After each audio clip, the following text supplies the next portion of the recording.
রংপুর বদলে গেছে, রাজনীতির মানচিত্র বদলে গেছে।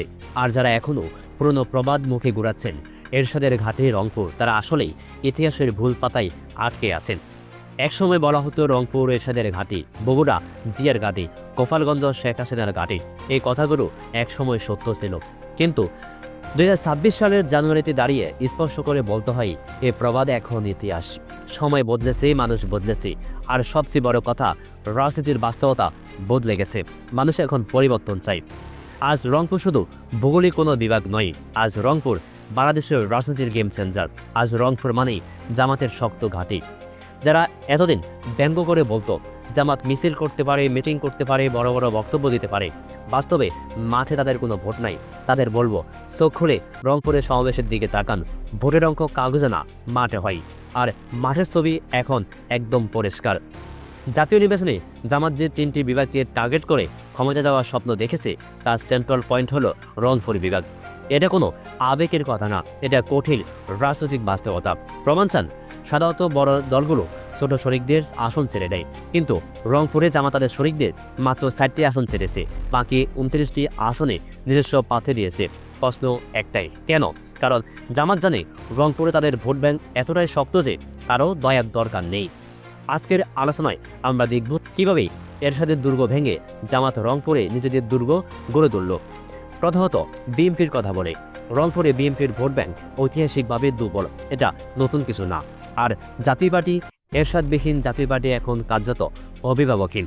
গত 15 বছর ধরেই আওয়ামী লীগের ছায়া থেকে জাতীয় পার্টি রংপুর মানুষের চোখে নিজেদের বিশ্বাসযোগ্যতা হারিয়েছে।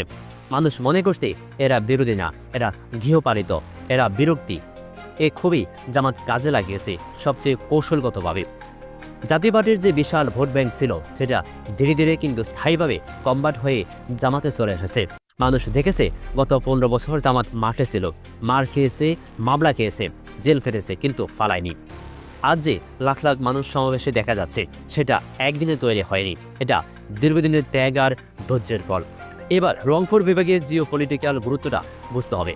এই বিভাগের প্রায় সব জেলাই ভারত লাগোয়া সীমান্ত জেলা। কুড়িগ্রাম, লালমনিরহাট, পঞ্চগড়, দিনাজপুর। সীমান্তের মানুষ বুকের ভিতরে একটা আগুন নিয়ে বাঁচে। সেই আগুনের নাম ভারতীয় আধিপত্যবাদের বিরুদ্ধে ক্ষোভ।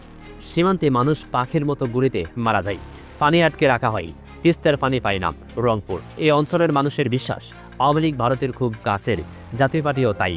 বিএনপির শক্ত ভাষায় কথা বলতে পারে না, কিন্তু জামাতের ব্যাপারে সীমান্তের মানুষের ধারণা আলাদা। তারা বিশ্বাস করে জামাত ক্ষমতায় গেলে ভারতের দাদাগিরি কমবে, সীমান্তে অত্যাচার কমবে, খুন বন্ধ হবে।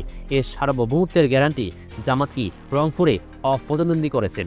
এই কারণে জামাত 33টি আসনের মধ্যে 29টিতে স্বতন্ত্র পাঠিয়ে দিয়েছে। তাদের নিজস্ব জরিপ বলছে এর মধ্যে অন্তত 25টিতে তারা নিশ্চিত জয়ের পথে। যদি এটা সত্য হয়, তাহলে ক্ষমতার মস্তক আর খুব দূরে না। কারণ বাংলাদেশের রাজনীতিতে একটা অঘোষিত সত্য আছে, উত্তরবঙ্গ যার ক্ষমতা তার। রংপুরের মানুষ এবার আর দিল্লিপন্থী কোনো দলকে ভোট দিতে চায় না, তারা এমন নেতৃত্ব চায় যারা মেরুদণ্ড সোজা করে দাঁড়াতে পারে। আর সেই নেতৃত্ব তারা জামাতের মধ্যে দেখছেন। যারা এই উত্থানকে হঠাৎ বলে মনে করছেন, তারা একটু 2014 সালের দিকে তাকান। সেই বছর উপজেলা নির্বাচনে জামাত এককভাবে লড়েছিল এবং প্রথম 2 ধাপে 30টির বেশি উপজেলায় জয় হয়েছে, যার বড় অংশ ছিল রংপুর বিভাগে। তখন সরকার ভয় পেয়ে 3য় ধাপ থেকে কারচুপি শুরু করছিল। তখন যদি সেই অবস্থা থাকে, তাহলে 15 বছরের সিম্পেথি যুক্ত হয়ে আজ পরিস্থিতি কোথায় গেছে সেটা বোঝা কঠিন কিছু না। এখন মাঠের ছবি পরিষ্কার। জামাত দলীয়ভাবে 3টি জরিপ করছে, ফলাফল পায় একই। 25টি আসন কনফার্ম। দিনাজপুর, ঠাকুরগাঁও, পঞ্চগড়, নীলফামারী, লালমনিরহাট, কুড়িগ্রাম, রংপুর, গাইবান্ধা। প্রতিটি জেলায় জামাত এখন নাম্বার 1 ফোর্স। এই প্রেক্ষাপটে জামাত আমির ডাক্তার শফিকুর রহমানের বক্তব্য রংপুরের মানুষকে নাড়িয়ে দিয়েছে। তিনি বলছেন, আমি সাক্ষী হতে এসেছি। বাংলাদেশ সৃষ্টির পর থেকে উত্তরবঙ্গ গরিব নয়, গরিব করে রাখা হয়েছে। এই একটা লাইন রংপুরের মানুষের কলিজায় গিয়ে লেগেছে। তিনি শুধু অভিযোগ করেননি, সমাধান দিয়েছেন। বলেছেন, উত্তরবঙ্গ থেকে আর কোনো বেকারের মুখ দেখতে চান না, গোটা অঞ্চলকে কৃষিভিত্তিক শিল্পের রাজধানী বানাতে চান। বন্ধ চিনিকল চালু করার কথা বলছেন। চিনিকল রংপুরের মানুষের আবেগ, শ্রমিকদের কাজে ফেরানোর কথা মানেই lakh lakh vote confirm. BNP যেখানে একটা কার্ড দেখাচ্ছে, জামাত সেখানে কর্মসংস্থান দেখাচ্ছে। তিনি বলছেন, টেকনাফ থেকে তেঁতুলিয়া নয়, এবার তেঁতুলিয়া থেকে টেকনাফ। এই ব্যালেন্স থিওরি উত্তরবঙ্গে মানুষকে স্বপ্ন দেখাচ্ছে। নদীর উপমা দিয়ে তিনি বুঝিয়েছেন নদী মানে জীবন, আর সে জীবন ফিরিয়ে আনার অঙ্গীকারে মানুষকে টানছে। সব মিলিয়ে রংপুর বিভাগ এখন আর মঙ্গার এলাকা না, এটা এখন জাগরণের এলাকা। আর এই জাগরণের নেতৃত্ব দিচ্ছে জামাত ইসলামী।